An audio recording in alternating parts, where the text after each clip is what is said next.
2019 के विधानसभा चुनाव में बड़कागांव उन विधानसभा सीटों में से एक था जहां भाजपा और आजसू के अलग लड़ने का फायदा कांग्रेस को हुआ था, यानी अंबा प्रसाद को हुआ था।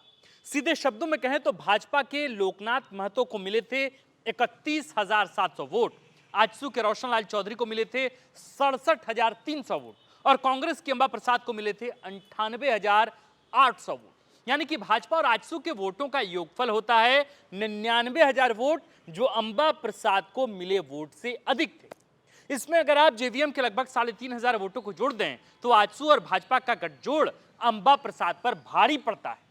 इसलिए इस बार भाजपा और आजसू ने बड़कागांव में एक अनोखा प्रयोग किया है, गजब एक्सपेरिमेंट हुआ है। बड़कागांव की सीट इस बार तो भाजपा के खाते में चली गई है, लेकिन यहां से भाजपा ने जिसे प्रत्याशी के तौर पर चुना है वो आजसू सुप्रीमो सुदेश महतो के परिवार से आते हैं।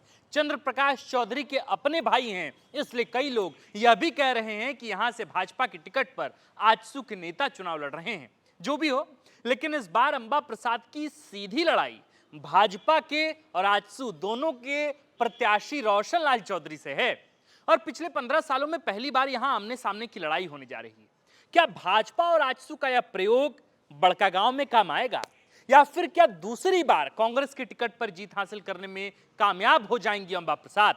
क्या कहते हैं बड़कागांव के आंकड़े और किस तरफ इशारा करते हैं यहां के समीकरण? हम आज बड़कागांव के उन तमाम पहलुओं पर विस्तृत चर्चा करने जा रहे हैं जिसे सुनने समझने के बाद आप इस स्थिति में होंगे कि खुद ही यहां का आकलन कर सकें और बता पाएं कि आखिर बड़कागांव में हवा किस तरफ है, बयार किसकी बह रही है। तो फिर बिना देरी के आइए शुरू करते हैं राज्य की सबसे अहम सीटों में से एक बड़कागांव का सियासी समीकरण, सियासी विश्लेषण और बताते हैं आपको कि यह शह और मात के खेल में कौन बाजी मार सकता है। नमस्कार, जोहार, हमारा नाम है आकाश आनंद और आप देखना शुरू कर चुके हैं झारखंड की सियासत का सबसे विस्तृत विश्लेषणात्मक कार्यक्रम जिसका नाम है सियासी कहानियां सीजन 2।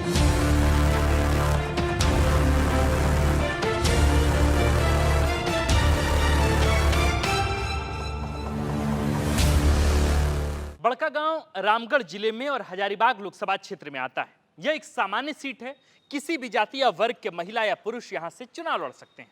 कुल वोटर 3,40,000 के करीब और 2019 में 64% मतदान इस सीट पर हुआ था, यानी कि पिछली बार 2,17,000 लोगों ने बड़कागांव विधानसभा की सीट पर मतदान किया था। इसमें से कांग्रेस के अंबा प्रसाद को 98,800 वोट आए थे, आजसू के रोशनलाल चौधरी को 67,300 और भाजपा के लोकनाथ महतो को 31,700 वोट। जेवीएम की टिकट पर लड़े दुर्गा तरण प्रसाद को सिर्फ 3,300 वोट मिले थे। यहां ग्रामीण मतदाता 65% से अधिक हैं, शहरी 35% हैं। सबसे अधिक संख्या आदिवासी वोटरों की है, 18% यानी कि लगभग 62,000 के करीब यहां आदिवासी हैं। इसके बाद आते हैं एससी समाज के लोग, उनकी संख्या है 55,000 यानी 16%। मुस्लिम मतदाता 15% के करीब यानी 50,000 की आबादी। व्यक्तिगत जाति समूह की बात करें तो सबसे अधिक संख्या कुड़मी मतदाता की यहां पर है, संख्या है 15% यानी कि 53,000 के करीब। इसके बाद साव टाइटल वाले 8.5% से भी ज्यादा हैं, सिंह टाइटल वाले 5.4%, राम टाइटल वाले 4.9%, मुंडा, भुइयां, गंजू, प्रसाद, उरांव, बेदिया आदि टाइटल वाले 2 से 3% के बीच बड़कागांव में बताए जाते हैं। साफ तौर पर दिख रहा है कि पिछली बार की ही तरह 64% तक की वोटिंग हो तो 2,17,000 का कुल पोलिंग होगा। इसमें 17,000 वोट को अन्य लोगों के खाते में छोड़ देते हैं। अब अगर मामला 1 to 1 का हो यानी आमने सामने की लड़ाई हो तो साफ है कि जीतने के लिए कम से कम 1 लाख वोट तो प्रत्याशी को चाहिए। इससे कम में बात नहीं ही बनेगी, क्योंकि पिछली बार त्रिकोणीय होने के बाद भी अंबा प्रसाद को 98,000 वोट आए थे। यह 1 लाख का आंकड़ा किसी भी 2 बड़े ग्रुप को मिलाकर नहीं बन सकता है, क्योंकि सभी की संख्या 50,000 के आसपास है। अब उनका 100% वोटिंग होगा नहीं, यानी वोटों का बिखराव निश्चित है। सभी प्रत्याशियों को कम से कम 3 बड़े वर्गों का सॉलिड वोट चाहिए होगा बड़कागांव सीट पर जीतने के लिए। अब आप देखिए कि किस नेता का वोटिंग पैटर्न क्या है बड़कागांव। 15% कुड़मियों के लगभग वोट रोशनलाल चौधरी को जा सकता है, इस बात में कोई दो राय नहीं। इधर मुस्लिम वोटरों का बड़ा हिस्सा अंबा प्रसाद के खाते में जाने की उम्मीद है। उम्मीद क्या है, जाता ही है कांग्रेस के टिकट पर वे चुनाव लड़ रही हैं। आदिवासी वोट कम या अधिक दोनों के बीच बटेगा। दलित वोटर कांग्रेस के साथ कम और भाजपा के साथ ज्यादा जाएंगे, क्योंकि झारखंड के दलित सीटों पर आमतौर पर भाजपा का प्रभाव कांग्रेस से अच्छा बताया जाता है। अन्य ओबीसी जातियों में भी भाजपा का प्रभाव ज्यादा नजर आता है, जो कि कुर्मियों को छोड़कर भी 15% के आसपास है। यानी कुर्मियों के साथ ओबीसी वोटर करीब 30% के आसपास बड़कागांव में है। यहां संख्या बड़ी है। फिलहाल ये रोशनलाल चौधरी के पक्ष में जाते हुए दिख तो रहे हैं, पर चुनावी नतीजों पर क्या होगा ये 23 तारीख को ही पता चलेगा। देखिए, अंबा प्रसाद के पास पार्टी के कैडर वोटों का आधार छोटा है, क्योंकि राज्य में कांग्रेस का संगठन भाजपा के मुकाबले कमजोर है, यह सभी जानते हैं। इधर रोशनलाल चौधरी को लेकर भाजपा ने कुर्मी वोटों को जरूर अपने साथ एसोसिएट कर लिया, कंसोलिडेट कर लिया है। अब यहां एक सवाल उठता है कि जब कांग्रेस का संगठन मजबूत नहीं है या उस तरह का जनाधार कांग्रेस का नहीं है, तो लगातार 3 बार से यहां कांग्रेस आखिर कैसे चुनाव जीत रही? मैं थोड़ा आपको ऐतिहासिक पृष्ठभूमि के साथ समझाने की कोशिश करना शुरू करता हूं। देखिए, 2009 से पहले कांग्रेस यहां कभी नहीं जीती। कहां? बड़कागांव सीट पर। 1980 से 95 तक यहां सीपीआई रही। 1995 से लेकर 2009 तक यहां भाजपा लगातार जीती। तीनों बार लोकनाथ महतो विधायक रहे। पहली बार लोकनाथ महतो जब 2009 में हारे, तब भाजपा और आजसू अलग अलग चुनाव लड़े थे। कांग्रेस के टिकट पर योगेंद्र साव 38,000 वोट लेकर आए थे और लोकनाथ महतो 37,000 वोट। सिर्फ 1,000 वोट का अंतर था। इसी साल आजसू को 26,000 वोट मिले थे।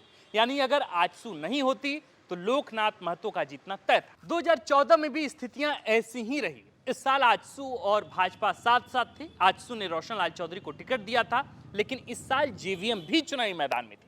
कांग्रेस की तरफ से योगेंद्र साव की पत्नी निर्मला देवी को टिकट दिया गया था और झामुमो की तरफ से संजीव कुमार यहां पे चुनावी मैदान में थे। यानी 4 लोगों में वोट बटा बड़कागांव में, और रोशनलाल चौधरी निर्मला देवी से सिर्फ 411 वोटों से हार गए। जाहिर है कि अंतर कितना कम है बड़कागांव सीट पर। 2019 का आपको हमने बता दिया कि कैसे भाजपा और आजसू के अलग लड़ने के कारण अंबा प्रसाद की आसान जीत इस सीट पर हो गई।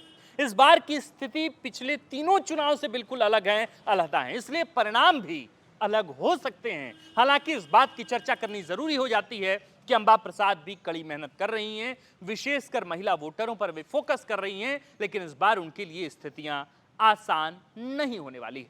देखिए, झारखंड लोकतांत्रिक क्रांतिकारी मोर्चा का प्रभाव अगर गहरा होता तो कुर्मी वोटों में सनमारी हो सकती थी, जिससे निश्चित तौर पर रोशनलाल चौधरी को नुकसान होता। लेकिन ऐसा कोई प्रभाव जेएलकेएम का इस सीट पर नहीं दिख रहा। टिकट बंटवारे को लेकर खुद जेएलकेएम के लोग विरोध में हैं। जेएलकेएम अगर निष्प्रभाव रह जाए तो कोई आश्चर्य नहीं होगा कि रोशनलाल चौधरी यहां पर अपना तिलिस्म बरकरार कर दें। दर्शकों, हमने आपको बड़कागांव विधानसभा सीटों के जातीय समीकरण, ऐतिहासिक आंकड़े, पूर्व परिणामों की समीक्षा के साथ बताई। साथ ही हार जीत के क्या फैक्टर हो सकते हैं, इस पर भी हमने बात की। आप सक्षम हैं यहां के हवा की दिशा, यहां के माहौल को भांप सके।